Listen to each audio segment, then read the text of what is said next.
We have some documents that come from a few years later, in 1833, where they laid out what they wanted the city of Zion to look like. For instance, this is a drawing sent in June of 1833 of the design of the city of Zion. And you can see here a few familiar things. For instance, there's a grid system that's laid out so that the city is built according to exact measurements. There's also in the center of the city those three orange lots that you see. The top one was meant to be for bishops' storehouses, but the other two were laid aside for the temple. And you might notice that the city itself radiates outward from the square where the temple was going to be. We used this design a little bit later on when we found Salt Lake City, and maybe you've noticed that the streets in Salt Lake are measured outward from Temple Square, whether it's North Temple, South Temple, West Temple, or East Temple. Well, if you're looking at this map, you're going to notice something peculiar, and that is where the temple is supposed to be. There's numbers 1 to 24. Why are there numbers 1 to 24 on the temple block?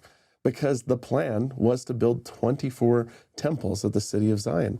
This is a design a little bit later on, given in August of 1833, that makes it even clearer that the temples were supposed to be at the center of the city, and you can see the temples drawn there.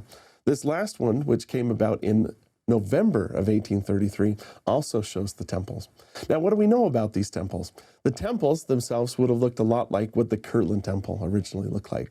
They weren't temples in the sense that we have temples today, because the ordinances we practice in temples, like baptism for the dead, the endowment, and sealing, hadn't yet been revealed. These temples were open spaces where anybody would have been allowed to come in and worship, but had architecture that taught about the nature of priesthood callings and the nature of the priesthood as it existed in the church. On the outside, they would have looked a lot like the Kirtland Temple, but the reason why there was 24 of these temples was they were dedicated to different offices within the church.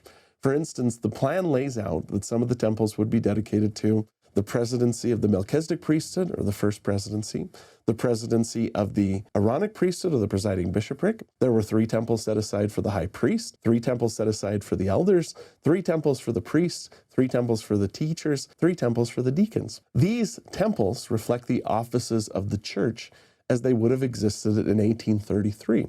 It's very possible that if we built the city of Zion today, we might have to expand the temple complex to also include places for things like the Relief Society, the Young Women's Organization, and other organizations that have been added to the church since its founding. The important thing to remember is that the heart of the city was a complex of buildings dedicated to God.